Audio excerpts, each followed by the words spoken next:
Olá! Hoje venho falar sobre a morte de Paulo. É importante lembrar que é a continuidade da história sobre o caçador de cristãos que se converteu, então se você não viu o primeiro vídeo, sobre o nascimento e a perseguição, sugiro que vá na descrição do vídeo ou no primeiro comentário fixado para assistir a primeira parte e entender melhor. Sem mais enrolação, vamos a revelações. Depois dele se converter não foi fácil para ele, e nem para os seus antigos companheiros, indo contra os seus ideais, família e amigos, para seguir a fé. Desafios dentro da comunidade judaica. Após sua conversão, Paulo enfrentou grande resistência e hostilidade por parte de alguns líderes religiosos e membros da comunidade judaica. Eles viam sua mudança radical como uma traição à fé judaica e não aceitavam seu novo papel como pregador do cristianismo. Essa oposição tornou difícil para Paulo compartilhar sua mensagem com muitos judeus ortodoxos. Oposição nas sinagogas. Uma das principais estratégias de Paulo era pregar o evangelho nas sinagogas, onde judeus e gentios temiam a Deus se reuniam. No entanto, muitos líderes nas sinagogas não apenas rejeitavam suas mensagens, mas também tentavam silenciá-lo e incitar o povo contra ele. Isso resultou em muitos conflitos e discussões acaloradas, dificultando seu trabalho de divulgação. Perseguições de autoridades romanas. Os ensinamentos de Paulo frequentemente entravam em conflito com o sistema de crenças dos romanos e ameaçavam a estabilidade social. Como resultado, as autoridades romanas viam Paulo como uma ameaça e muitas vezes o consideravam um perturbador da paz. Isso o levou a ser preso e julgado em várias ocasiões. Ameaças físicas e violência. Paulo enfrentou perigos físicos durante suas viagens missionárias. Ele foi apedrejado em Listra e quase morto em várias ocasiões por multidões enfurecidas que rejeitavam suas mensagens. Além disso, ele frequentemente enfrentava ameaças de grupos radicais e opositores que buscavam silenciá-lo através da violência. Desafios em sua própria equipe.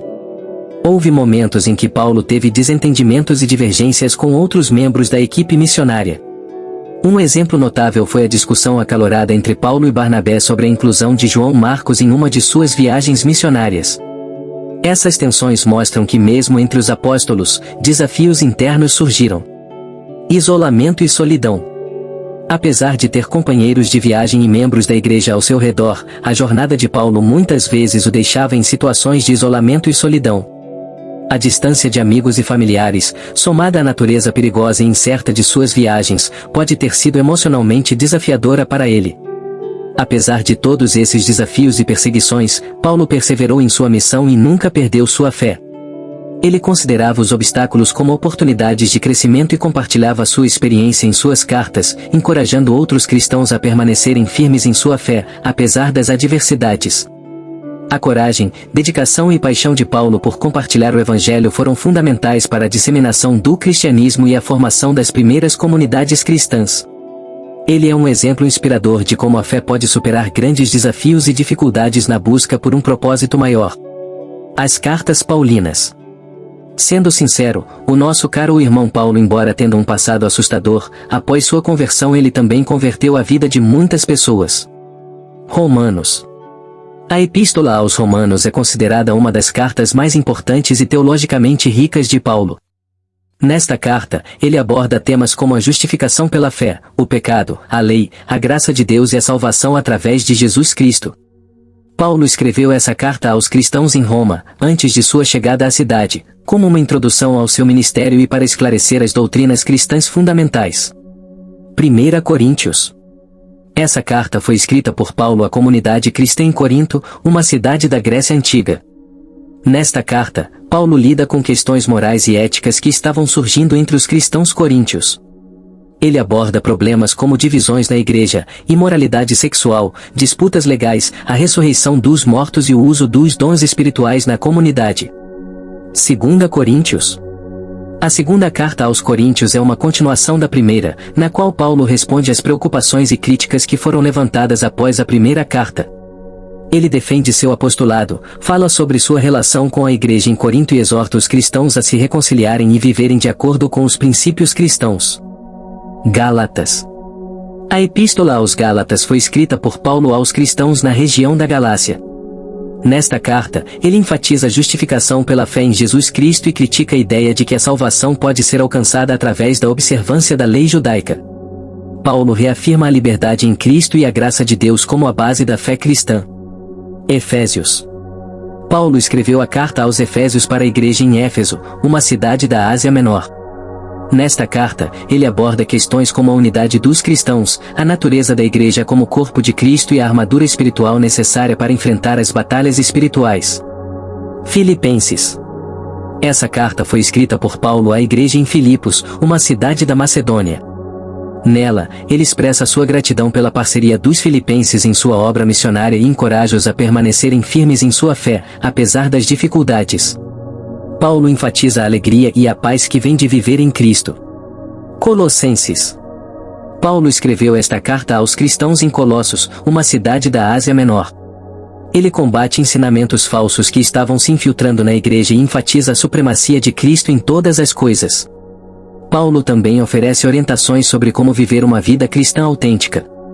1 Tessalonicenses. Essa carta foi escrita por Paulo à igreja em Tessalônica, uma cidade da Grécia Antiga. Nela, ele expressa sua alegria pela fé e perseverança dos tessalonicenses, bem como os encoraja a continuar crescendo em sua fé e a se prepararem para a segunda vinda de Cristo. 2 Tessalonicenses, a segunda carta aos Tessalonicenses é uma continuação da primeira, na qual Paulo responde a preocupações sobre a volta de Cristo e tranquiliza a igreja a respeito da vinda do dia do Senhor. 1 Timóteo, essa carta foi escrita por Paulo ao jovem líder Timóteo, que estava cuidando da igreja em Éfeso. Nela, Paulo oferece conselhos pastorais e instruções sobre a liderança na igreja, a conduta dos membros e o ensino correto da doutrina cristã. 2 Timóteo, a segunda carta a Timóteo é a última carta conhecida de Paulo. Nela, ele encoraja Timóteo a continuar firme em sua fé e a perseverar na pregação do Evangelho, apesar das dificuldades e perseguições. Paulo reflete sobre sua própria vida e ministério, reconhecendo que o tempo de seu martírio está próximo. Tito, essa carta foi escrita por Paulo a Tito, um líder cristão em Creta. Nela, Paulo oferece instruções sobre a organização da igreja, a escolha de líderes piedosos e a importância de viver uma vida cristã exemplar. Filemon, essa é a carta mais breve escrita por Paulo e é dirigida a Filemon, um cristão da cidade de Colossos. Nela, Paulo intercede em favor de Onésimo, um escravo que havia fugido de Filemon, pedindo que ele o receba como irmão na fé. Essas são as 13 cartas atribuídas a Paulo que compõem as cartas paulinas. Cada uma delas apresenta ensinamentos valiosos, orientações práticas e uma visão do coração e da mente desse importante apóstolo do cristianismo. Após anos de viagens missionárias e pregação do Evangelho, Paulo foi preso em Jerusalém. Os eventos que levaram à sua prisão são narrados no livro de Atos dos Apóstolos, que faz parte do Novo Testamento da Bíblia. Contexto da prisão. No final de sua terceira viagem missionária, Paulo decidiu voltar a Jerusalém, apesar das advertências de outros sobre os perigos que ele enfrentaria lá. Ele queria levar uma oferta financeira às comunidades cristãs em Jerusalém, que estavam enfrentando dificuldades financeiras. A prisão em Jerusalém. Em Jerusalém, Paulo foi mal interpretado por alguns judeus que o acusaram de desrespeitar a lei judaica e de trazer gentios para o templo, o que era proibido. Essas acusações desencadearam uma grande agitação contra ele na cidade. As autoridades romanas intervêm para evitar tumultos e prendem Paulo para protegê-lo da multidão enfurecida. Ele foi detido sob a suspeita de incitar a violência e perturbar a paz. A defesa de Paulo. Paulo teve a oportunidade de fazer sua defesa diante do Sinédrio, o conselho religioso judeu. Ele apresentou uma apaixonada defesa de sua fé e de sua pregação sobre Jesus Cristo como Messias. No entanto, isso não convenceu os líderes judeus, e a agitação contra ele continuou. Transferência para Cesareia. Devido à ameaça contínua de violência em Jerusalém, as autoridades romanas decidiram transferir Paulo para Cesareia, onde o governador Félix estava encarregado da Judeia. Julgamento perante Félix. Em Cesareia, Paulo ficou preso por 2 anos enquanto aguardava julgamento. Félix, o governador, ouviu seus argumentos, mas não tomou uma decisão final sobre seu caso. Paulo aproveitou a oportunidade para pregar sobre a justiça, o autocontrole e o juízo vindouro, mas Félix estava mais interessado em receber subornos de Paulo para libertá-lo. Sucessor de Félix. Após 2 anos, Félix foi sucedido pelo governador Pórcio Festo. Festo também ouviu os líderes judeus que acusavam Paulo e lhes ofereceu a oportunidade de levá-lo de volta a Jerusalém para julgamento. No entanto, Paulo, conhecendo o perigo que enfrentaria em Jerusalém, apelou para ser julgado perante o imperador romano em Roma, exercendo o seu direito como cidadão romano. Apelação a César. O apelo de Paulo a César significava que ele seria enviado a Roma para ser julgado perante o imperador. Essa decisão desapontou os líderes judeus, que esperavam tê-lo de volta para enfrentar acusações em Jerusalém. A Bíblia não fornece detalhes específicos sobre o martírio de Paulo. No livro de Atos dos Apóstolos, o registro sobre a morte de Paulo é breve e não inclui informações específicas sobre a forma como ele foi executado. O que é conhecido é que Paulo foi levado a Roma para enfrentar julgamento perante o imperador romano e que ele foi martirizado por sua fé em Jesus Cristo.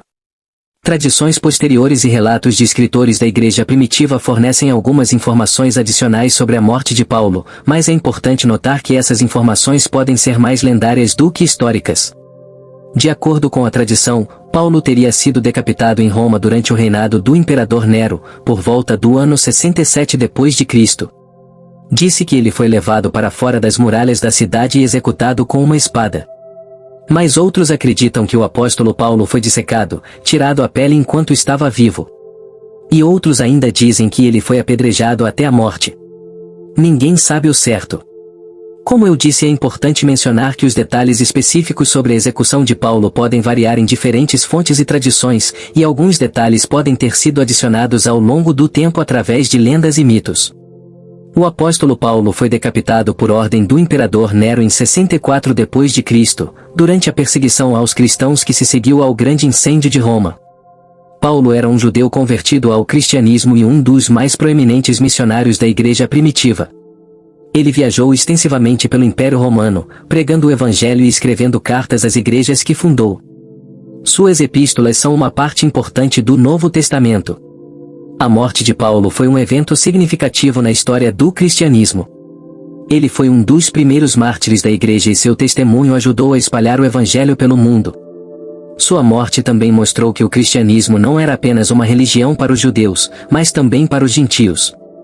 A história da morte de Paulo é contada no livro de Atos dos Apóstolos. Depois do grande incêndio de Roma, Nero culpou os cristãos pelo incêndio. Ele começou a perseguir os cristãos e muitos deles foram mortos. Paulo também foi preso e condenado à morte. Ele foi decapitado no Coliseu, em Roma. A morte de Paulo foi uma tragédia, mas também foi um triunfo. Ele morreu por sua fé em Jesus Cristo e seu testemunho ajudou a espalhar o Evangelho pelo mundo.